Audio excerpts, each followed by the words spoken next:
दोस्तों, जरा सोचिए, आप किसी क्रिप्टो टोकन पर अपना पैसा लगाते हो। उसकी ट्रेडिंग वॉल्यूम सबसे ज्यादा है। लाखों लोग उसे खरीद और बेच रहे हैं। उसका ग्राफ सबसे ऊपर जा रहा है और आप अपनी मेहनत का सारा पैसा उसमें डाल देते हैं क्योंकि आपको लगता है कि वो अगला बिटकॉइन बनने वाला है।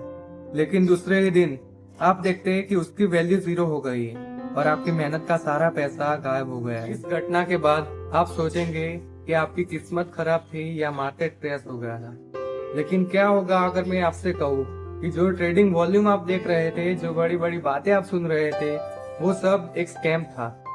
एक सोची समझी साजिश थी जिसे दुनिया के बड़े बड़े कंप्यूटर बोर्ड्स और बड़े बड़े क्रिप्टो माफिया मिलकर चला रहे थे। लेकिन कहानी में ट्विस्ट ये है कि इस बार इन स्कैमर्स को किसी आम इंसान ने नहीं, बल्कि खुद दुनिया की सबसे खुफिया एजेंसी एफबीआई ने पकड़ा है। और एफबीआई ने इन स्कैमर्स को पकड़ने के लिए जो जाल बिछाया था, वो किसी हॉलीवुड की थ्रिलर मूवी से भी ज्यादा खतरनाक था। इतिहास में पहली बार खुद एफबीआई ने अपनी फेक क्रिप्टो करेंसी बनाई और अपना क्रिप्टो कॉइन लॉन्च किया और दुनिया भर के सारे स्कैमर्स को ऐसे जाल में फंसाया कि वो कभी बाहर नहीं निकल सकते।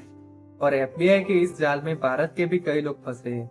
तो वीडियो को अंत तक देखिएगा क्योंकि आज आपको पता चलेगा कि क्रिप्टो मार्केट आपके साथ कितना बड़ा खेल खेलता है। इस मामले को समझने के लिए सबसे पहले उस बीमारी को समझना पड़ेगा जिसके लिए एफबीआई मैदान पर उतरी।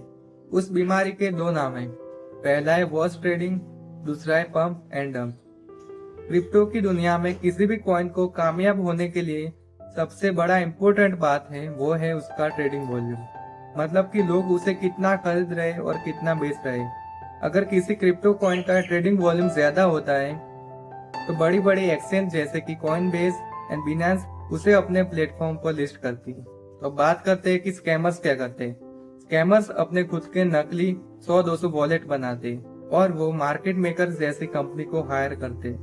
उनका मकसद मार्केट मेकर्स जैसी कंपनी को हायर करने के पीछे ये होता है कि उनके पास कंप्यूटर बोर्ड्स होते हैं जो एक वॉलेट से बाय करते हैं और दूसरे वॉलेट से सेल करते हैं। मतलब कि इन्वेस्टर को ऐसा लगेगा कि इसका ट्रेडिंग वॉल्यूम ज्यादा है, लेकिन हकीकत में उसका कोई खरीदार है ही नहीं। खुद कंपनी उसे बाय कर रही और सेल कर रही। इसे कहते हैं वॉश ट्रेडिंग। जब इस नकली वॉल्यूम को देखकर आम इन्वेस्टर अपना असली पैसा लगाने लगता है तो इस टोकन की कीमत आसमान छूने लगती है। इसे कहते हैं पंप। लेकिन जब इस टोकन की कीमत पीक पर पहुंचती है तो स्कैमर्स करोड़ों टोकन एक साथ मार्केट में बेचकर क्रैश आउट कर देते हैं और एक ही सेकंड में सारा वैल्यू 0 हो जाता है। इसे कहते हैं डंप। डंप के अंदर स्कैमर्स तो करोड़पति बन जाते हैं, लेकिन वो इंसान जिसने कुछ उम्मीद रखकर इसमें इन्वेस्ट किया था वो सड़क पर आ जाता है। अब एंट्री होती है एफबीआई की।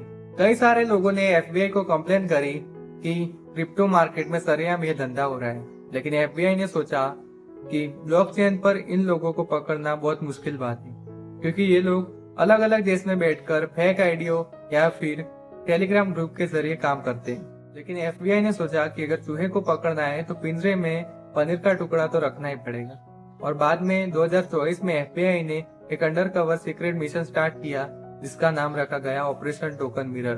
और बाद में एफबीआई ने अपनी फेक क्रिप्टो कंपनी बनाई और क्रिप्टो कॉइन फेक लॉन्च किया जिसका नाम रखा गया नेक्स्ट फंड एआई। क्या होगा अगर मैं आपसे कहूँ कि एफबीआई खुद स्कैमर्स के पास गई और उन्हें चोरी करने का मौका दिया? हाँ, बिल्कुल ये सही बात है क्योंकि एफबीआई ने जो अपना नया टोकन लॉन्च किया था वो ऐसे वायरल किया कि जैसे वो बहुत बड़े एआई और क्रिप्टो का कॉम्बिनेशन हो।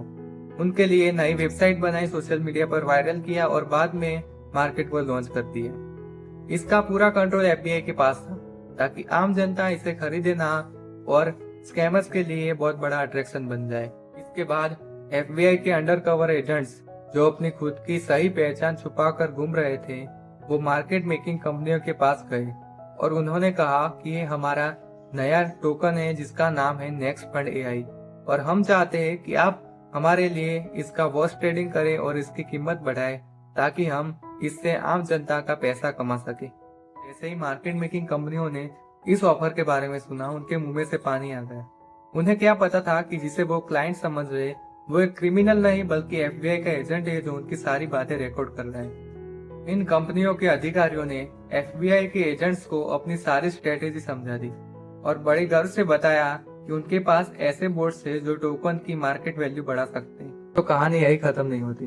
यह ऑपरेशन सिर्फ 2024 तक सीमित नहीं था। अमेरिकी सरकार ने इस पर लगातार काम किया और हाल ही में 30 मार्च 2026 को अमेरिकी न्याय विभाग ने इस ऑपरेशन के तहत एक बहुत बड़ा धमाका किया है। कैलिफोर्निया की कोर्ट में 3 बड़े आरोप पत्र खोले गए, जिनमें 4 बड़ी क्रिप्टो के 10 विदेशी नागरिकों पर वायर फ्रॉड और मार्केट मैनिपुलेशन का केस दर्ज किया गया है। और सबसे बड़ी चौंकाने की बात, इस लिस्ट में इंडियन के नाम भी शामिल है। इन सब लोगों पर आरोप लगाए इन्होंने भी सिंडिकेट के साथ मिलकर टोकन को प्रमोट करने और ट्रेडिंग वॉल्यूम को बढ़ाने में साथ दिया था। इस ऑपरेशन के तहत अभी तक दुनिया के 200 करोड़ क्रिप्टो कॉइन को जब्त किया गया है और कई सारे स्कैमर्स को पकड़ा गया है। तो दोस्तों, ऑपरेशन टोकन मिरर हमें क्या सिखाता है? यह हमें सिखाता है कि टोकन की चमक को देखकर हम उस पर इन्वेस्ट कर देते हैं, उसके पीछे कितना बड़ा डार्क होता है। अगर किसी टोकन की वैल्यू रातों रात 500% बढ़ जाती है और उसका ट्रेडिंग वॉल्यूम करोड़ों में चला जाता है, इसका मतलब ये नहीं है कि ये बिल्कुल सच है। ये किसी स्कैमर की साजिश हो सकती है।